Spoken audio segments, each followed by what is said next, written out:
Olá, eu sou o professor Marco e essa é a palestra Meio Ambiente por Inteiro, diferentes abordagens para um conceito fundamental.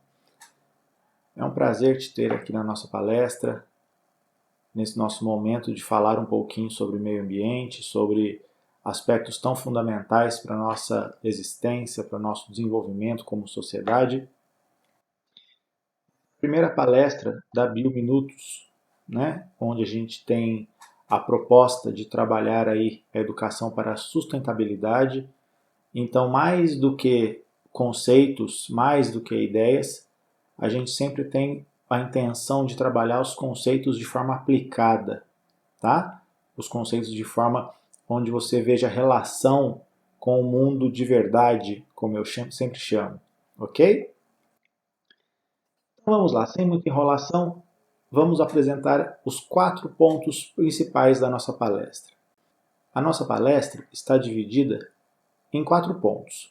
O primeiro deles são as definições, onde nós vamos mostrar as definições conceituais sobre o meio ambiente. Como eu sempre falo, começar do começo, certo? O ponto 2 é entender o meio ambiente, e aí a gente vai trabalhar já uma nova abordagem, um jeito diferente da gente enxergar e compreender o meio ambiente. No terceiro tópico da nossa palestra, nós vamos falar um pouquinho sobre a classificação básica do meio ambiente, mostrando os diferentes tipos de meio ambiente e as diferentes implicações que cada um tem no nosso contexto. E para encerrar a palestra, a gente tem o tópico 4, que é a importância do meio ambiente. E aí a gente vai estabelecer algumas relações muito mais concretas, muito mais diretas da nossa espécie, do ser humano, com o meio ambiente. Ok? Vamos lá.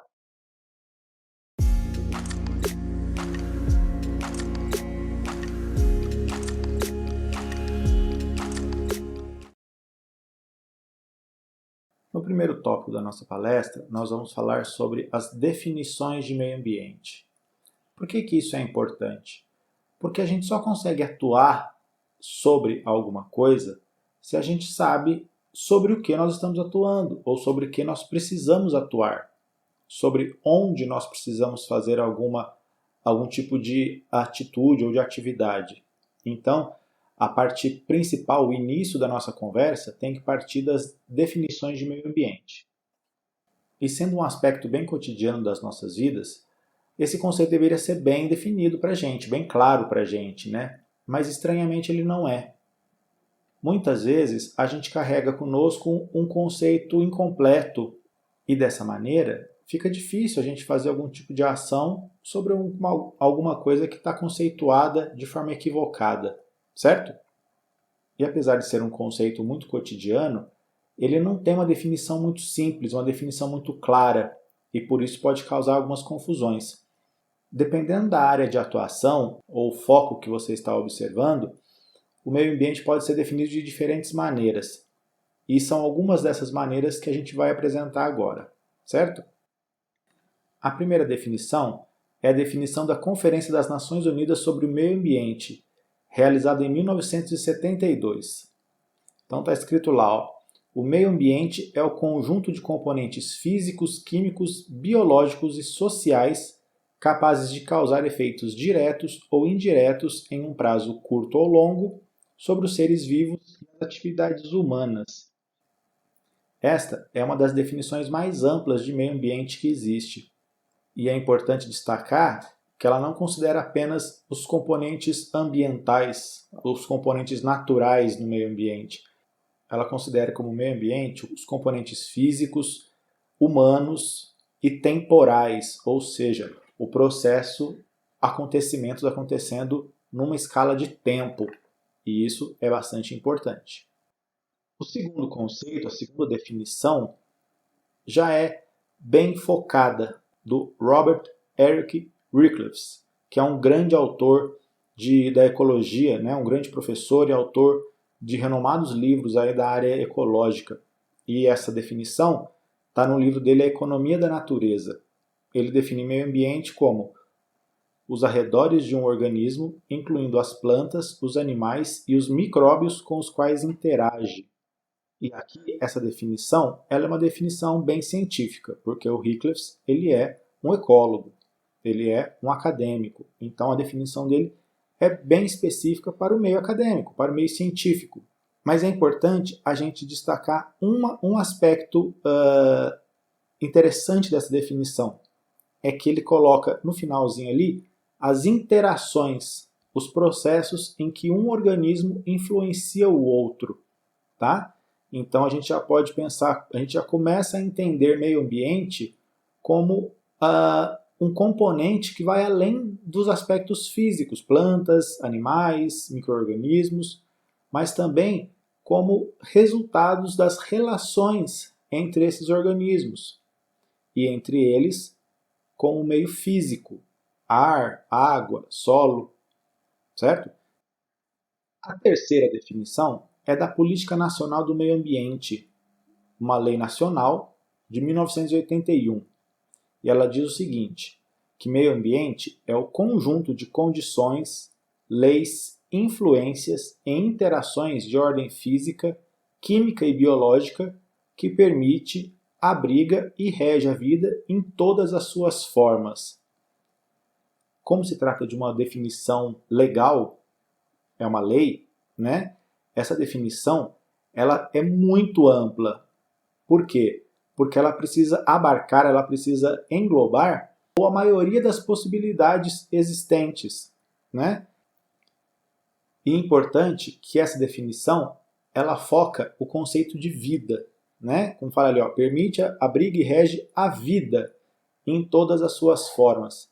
Então, a interpretação dessa definição da lei nos leva a entender que qualquer atentado, qualquer prejuízo ao meio ambiente acarretará ou resultará ou será interpretado como um atentado à vida.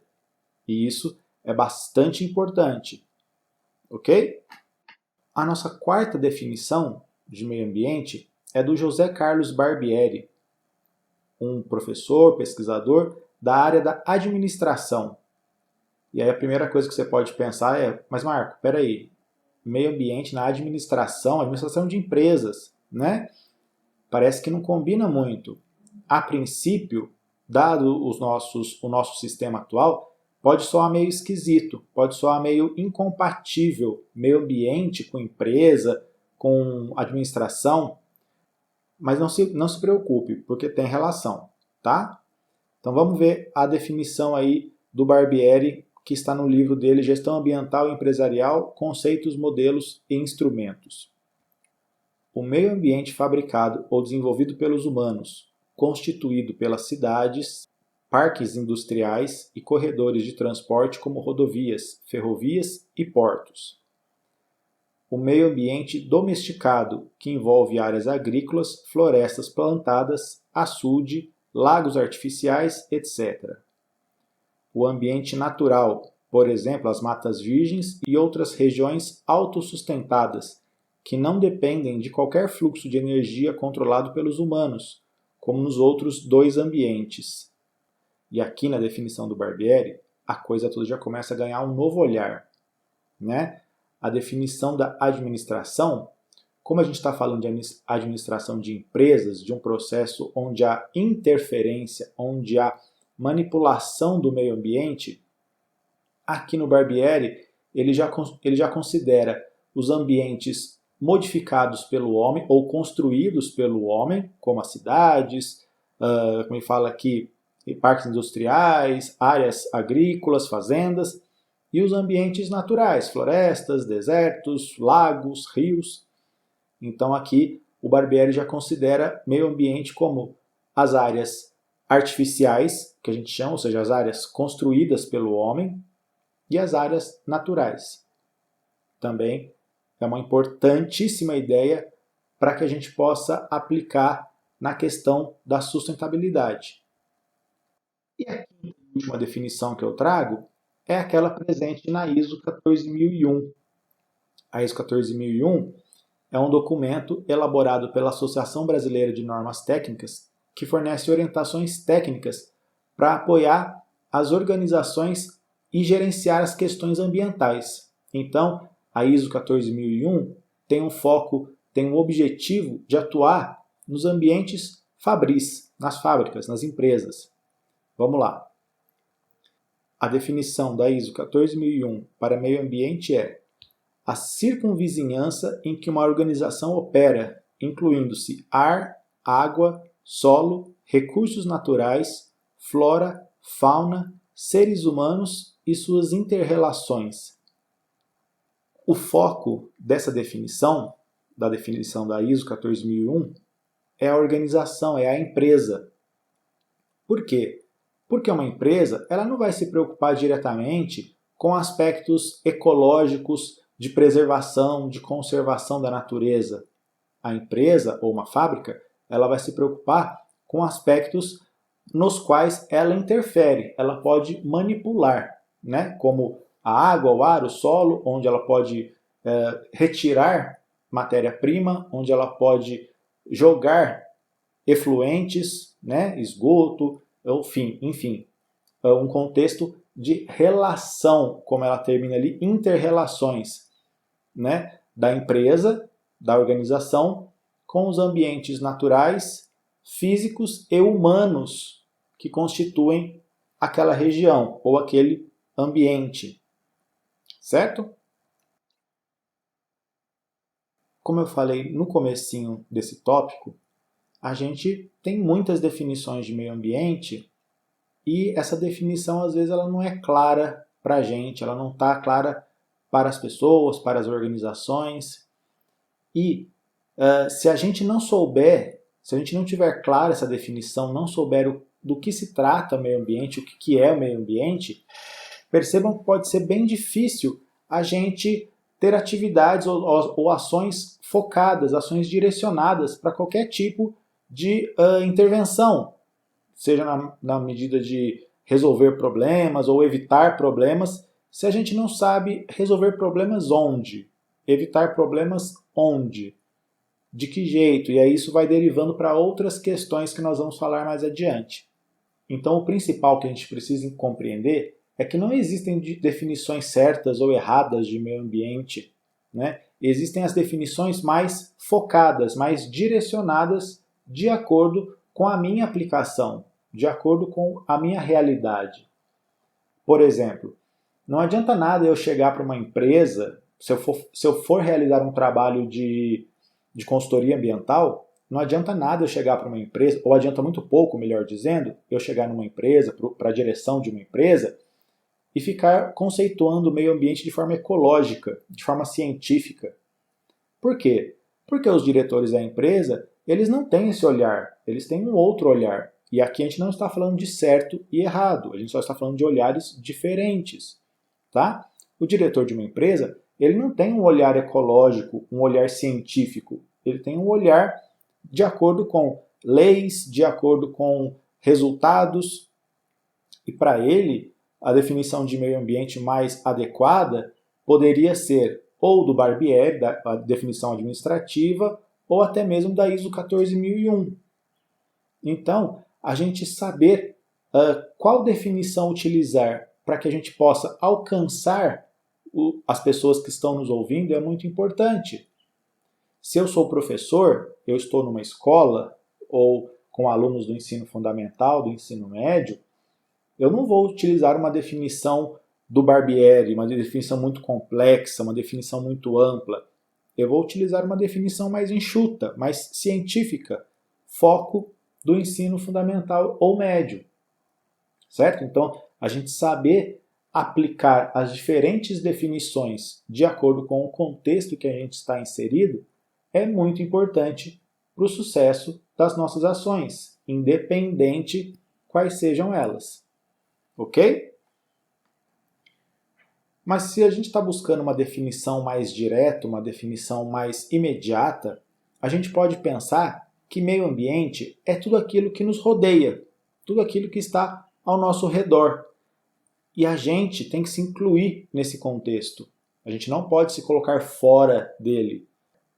Se eu estou em algum lugar, eu faço parte daquele meio ambiente.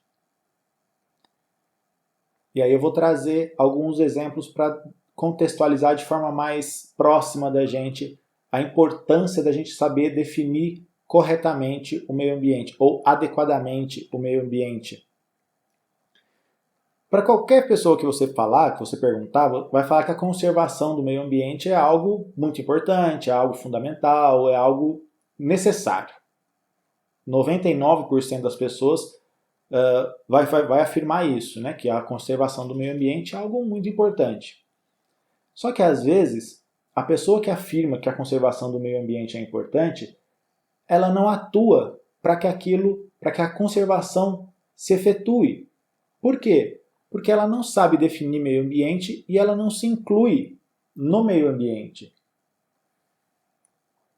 Por exemplo, tem um bairro numa cidade e existe um depósito de lixo clandestino, que a gente chama de lixão. Né? Tem um lixão próximo ali daquele bairro, exalando cheiro, com animais, enfim, causando uma série de problemas. E aí a comunidade daquele bairro vai achar ruim, por razões concretas, por motivos aceitáveis, é claro. Mas, ao mesmo tempo em que as pessoas podem achar ruim e devem achar ruim um lixão, um depósito clandestino de lixo, elas não fazem nada para incentivar, por exemplo, a coleta seletiva, para incentivar a reciclagem. Por quê? Porque eu estou fora do meio ambiente. Eu, como indivíduo, eu não pertenço ao meio ambiente e isso não está certo, isso não está correto. Porque a gente se colocando nesse papel, a gente vai só exteriorizar os problemas, a gente vai delegar. E isso não é problema meu, é problema do outro. Mas que outro? Se nós todos estamos no meio ambiente, se nós fazemos parte do meio ambiente, não existe problema do outro e não problema meu. O problema é de todos. Um outro exemplo. Todo mundo necessita de água potável, água de qualidade, para beber, para as suas necessidades higiênicas, né, de casa, enfim. A água é um elemento fundamental e ela precisa ter uma qualidade adequada para que ela possa ser utilizada pelos seres vivos. Se, por exemplo, falta água na nossa casa ou a água que chega até as nossas casas ela não está com uma qualidade adequada, qual é a primeira coisa que a gente vai fazer? A gente vai reclamar com a empresa que fornece água para as nossas casas. Só que a gente não consegue perceber que mais tarde a gente vai jogar aquele resto de óleo da frigideira, que a gente fez uma fritura no almoço, por exemplo, a gente vai pegar aquele óleo e vai jogar no ralo da pia, da cozinha, contaminando a água. Então percebe que aí fica uma coisa um pouco incompatível, fica esquisito. Eu reclamo, mas eu não faço a minha parte, eu não me comprometo. Por quê? Porque eu não sei o que é meio ambiente e eu não me enxergo como fazendo parte desse meio ambiente. Primeira coisa para a gente trabalhar, para a gente entender e para a gente conseguir construir uma ideia adequada de meio ambiente é isso. É eu saber que ele tem diferentes realidades, diferentes definições e que em todas elas o ser humano faz parte. Certo? E para a gente continuar a nossa palestra, essa ideia de pertencimento ao meio ambiente, ela é muito importante. Então, para que a gente possa, aos poucos, ir construindo ideias mais refinadas, ideias mais elaboradas, essa ideia básica precisa estar bem formatada, bem fundamentada para a gente. Ok? Então, bora para o tópico 2 da nossa palestra.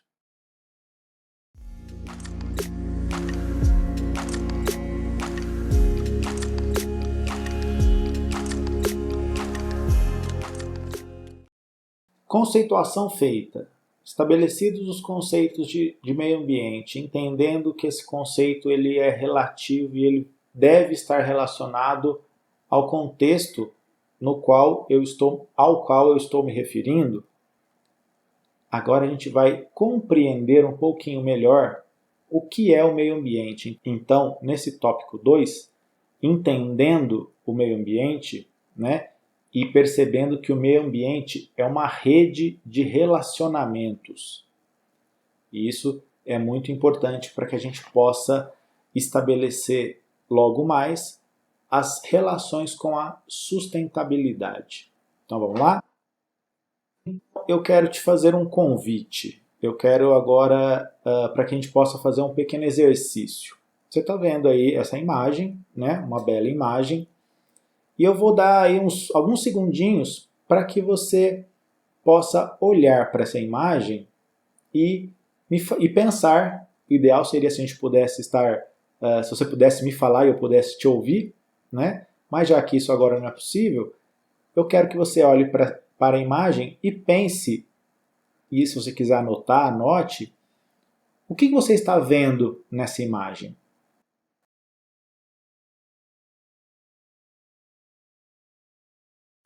E aí eu acredito que grande parte de vocês falou árvores, água, rio, um céu, uma nuvem.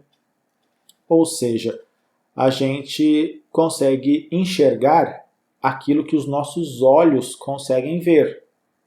Ué, Marco, mas isso é natural, isso é óbvio, né? Mais ou menos. Por quê? Porque aqui quando a gente fala de meio ambiente, a pura questão física, a estrutura física do ambiente, é claro que ela é relevante, é claro que ela é importante, mas ela não é tudo. O meio ambiente, ele vai muito além do que o que os nossos olhos conseguem perceber. Por exemplo, aqui nesse ambiente, eu sei que existe natalidade, eu sei que existe uma quantidade gigantesca de seres vivos que estão nascendo a todo momento. Animais, plantas, micro-organismos, seres vivos nascem a todo momento. Como tem muitos seres vivos diferentes, muitos tipos, muitas espécies de seres vivos diferentes, existe uma diversidade gigante de vida em um ambiente como esse, em um meio ambiente, certo? Como eu falei, animais, plantas, micro-organismos, e dentre, né, as plantas tem as árvores, tem as árvores pequenas, animais, peixes, aves, mamíferos, uma infinidade, certo? E aí, a gente está, tudo bem, a gente está falando de estruturas físicas, mas aí se eu relacionar, por exemplo, plantas com animais, eu tenho um processo, uma interação que é a polinização. Eu tenho, por exemplo, insetos que se relacionam com plantas, a planta dá alimento para o inseto, enquanto o inseto ajuda na reprodução da planta. É uma interação, é um relacionamento. Um outro exemplo, eu tenho predação. Eu tenho um relacionamento, mas esse relacionamento é baseado na necessidade de se alimentar dos animais. Né? Tem um animal que mata o outro, caça o outro, captura o outro para se alimentar. Totalmente natural.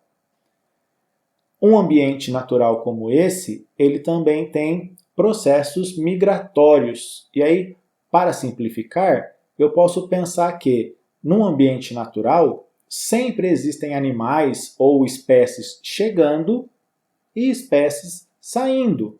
Não é fixo, não é fechado. Os seres vivos eles entram e saem dos ambientes conforme as suas necessidades. Eu tenho também um aporte de energia. Como assim? Eu tenho, no caso aqui do ambiente natural, eu tenho a energia do Sol. A energia do Sol ela é transformada, ela é trabalhada pelos seres fotossintetizantes, pelas plantas, que pegam essa energia do Sol e disponibilizam aos animais, ou seja, transformam a energia luminosa em energia biológica. Então, eu tenho um processo muito refinado que acontece aqui relacionado à energia. Eu tenho as relações tróficas, e aí como relação trófica, a gente pode pensar não apenas na predação, a gente também tem outros tipos de relação, como competição por alimento, enfim, a gente tem outros processos em que os organismos trocam entre si, eles se auto-influenciam, certo? E também, num ambiente como esse, eu encontro uma série de ciclos, ciclos da matéria, ciclo da água, ciclo do carbono, ciclo do nitrogênio, como a gente estudou lá na escola, no ensino fundamental e médio. E aí parece que eu estou ouvindo daqui o seu pensamento. Você está falando assim, Marco, mas para você é muito fácil, né? Porque você é biólogo, você é doutor, você já estudou muito ambientes naturais. Então, para você é muito fácil enxergar para uma imagem dessa, olhar para uma imagem dessa e enxergar esse monte de coisas acontecendo, porque esse tipo de ambiente para você é natural, né? Você já teve contato, você tem contato com esses ambientes, você estudou muito esses ambientes, então para você é natural. Aí eu falo, tá bom, eu vou aceitar essa sua justificativa, esse seu argumento. E aí eu vou te apresentar a outra imagem então, que eu separei aqui para gente. E te faço a mesma pergunta que eu fiz antes. O que você está vendo nessa imagem agora? Vou dar alguns segundinhos para você pensar aí.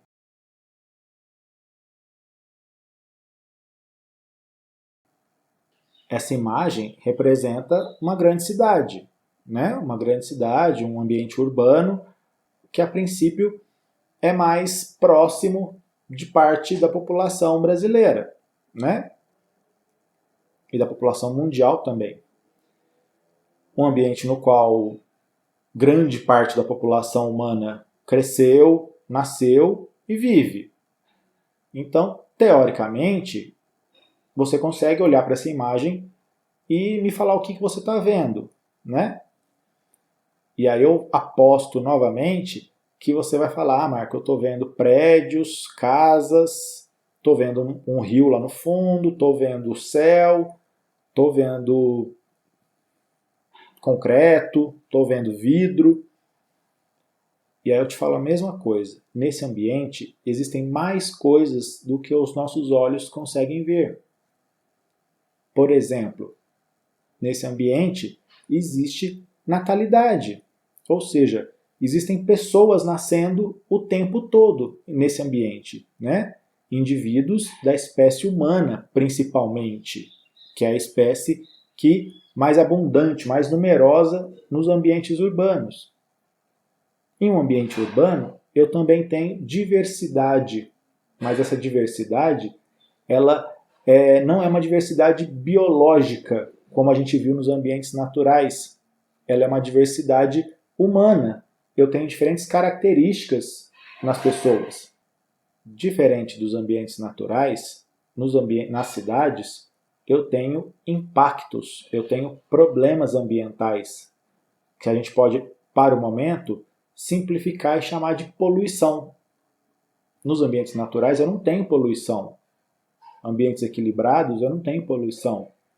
No ambiente urbano eu tenho impactos. Ao invés de relações tróficas, eu tenho relações sociais, né? A nossa espécie, a espécie humana, ela se relaciona, ela é uma espécie social, vive em sociedade e precisa se relacionar com outros indivíduos da nossa espécie. Eu também tenho migração. Nas cidades a gente sabe que existem pessoas chegando e saindo temporária ou definitivamente diariamente. Essa flutuação ela ocorre de forma cotidiana. A energia nos ambientes urbanos, ela não é uma energia solar, né? Não é uma energia que vem do sol. Ela é uma energia basicamente elétrica e energia que vem de combustíveis fósseis, os combustíveis, gasolina, óleo diesel. Então a gente tem formas de energia diferentes da energia solar. Eu também tenho ciclos, tenho o ciclo da água, ciclo do carbono, só que, ao contrário dos ambientes naturais, nos ambientes urbanos, esses ciclos eles estão em desequilíbrio, eles não acontecem de forma harmônica. Por quê? Porque o ambiente está alterado e, consequentemente, as relações, os processos envolvidos nesses ciclos também se fazem de forma alterada, de forma desequilibrada. Então, quando a gente analisa um ambiente natural e um ambiente e uma cidade, a gente percebe que os dois são ambientes, são meio ambientes, como a gente viu lá no tópico 1, né? Dependendo da definição, dependendo do contexto, eu tenho diferentes focos ou diferentes definições de meio ambiente. Só que, quando comparamos as características de um e de outro, percebemos que elas são bastante diferentes e nas cidades a gente encontra características que não acontecem nos ambientes naturais, que são os impactos, os problemas e os desequilíbrios. Mas então, o que eu pretendo com esse pequeno exercício aí? Percebam que, de forma geral, foi muito mais fácil a gente olhar e enxergar as estruturas do que os processos, do que os acontecimentos. Estruturas, árvores, rio, água, céu, prédio, vidro, concreto, tudo isso são estruturas, são coisas físicas, né? Que meu olho olha e enxerga. Agora, quando eu comecei a falar sobre natalidade, predação, relação trófica, ciclos, aí já ficou meio estranho. Por quê? Porque todas essas características, elas são processos, são acontecimentos. Você não consegue pegar um pouco de natalidade e pôr num pote. Você consegue sim pegar o filhote, pegar o ovo. Isso você consegue. Agora, o processo da natalidade, você não consegue pegar, porque ele não é algo físico. Ele é um acontecimento. Acontecimentos, esses, fundamentais para a manutenção do equilíbrio dos ambientes. Então aqui a gente tem uma mudança muito importante para a gente entender meio ambiente. Meio ambiente não são apenas coisas físicas, coisas concretas. Meio ambiente são processos, são acontecimentos que não são visíveis, não são perceptíveis de forma geral, mas eles têm uma importância muito grande na manutenção do equilíbrio daquele ambiente. Para fundamentar melhor essa ideia, eu gosto muito do conceito de meio ambiente como uma rede de relações, como vocês estão vendo aí, né? Cada ponto desse, cada bolinha colorida dessa, é uma estrutura. É um prédio, dependendo do ambiente que a gente está vendo. É um prédio, é uma casa, é um carro, é o ar, é a água, ou é uma árvore, é uma minhoca, é um peixe, é uma ave.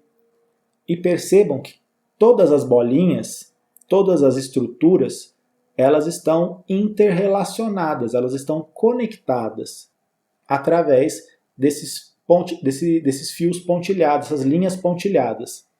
Tá? Então, quando a gente, só para traduzir de forma mais gráfica, quando eu falo que a gente, de forma geral, interpreta meio ambiente como um conjunto de estruturas, a gente olha para o meio ambiente e enxerga só as bolinhas. Mas, na verdade, meio ambiente é as bolinhas e o tracejado que conecta essas bolinhas. São os relacionamentos, as relações. E nesse contexto, existe um autor que eu gosto muito, que é o Fritjof Capra, que escreveu vários livros sobre pensamento sistêmico e sobre uma abordagem bastante interessante sobre o meio ambiente. E no livro Teia da Vida, ele apresenta essa ideia aqui para a gente. Todos os membros de uma comunidade ecológica estão interconectados em uma vasta e complexa rede de relacionamentos, a teia da vida. Derivam suas propriedades essenciais e, na verdade, sua própria existência desses relacionamentos. Então, o que o Capra está querendo dizer aqui para a gente? Mais importante do que as estruturas são as relações. A manutenção da harmonia, do equilíbrio de um ambiente só é mantido se as relações estiverem sadias, se as relações estiverem adequadas. um outro jeito, uma outra interpretação, um outro contexto muito importante para que a gente possa entender aí meio ambiente, sair da estrutura física e passar para as relações. E aí, se eu pensar em relações, se eu conseguir aos poucos, porque isso não é imediato, tá? Se eu conseguir estabelecer esse processo de relação ou essa interpretação baseado nas relações, eu vou entender que tanto no meio ambiente, no rio, na floresta, como eu estou vendo ali, né, do primeiro exemplo, eu tenho uma rede de relações. Na cidade, eu tenho outra rede de relações. E esses dois ambientes, eles se interrelacionam, eles se influenciam mutuamente. O que acontece na cidade vai interferir na floresta. O que acontece na floresta vai interferir na cidade. Certo? Por quê? Porque eu estou pensando em rede, eu estou pensando em relação, em influências. Então essa é uma outra ideia, é a principal ideia que eu queria que você amadurecesse, conhecesse e amadurecesse aqui no tópico 2. Beleza? Então vamos para o próximo.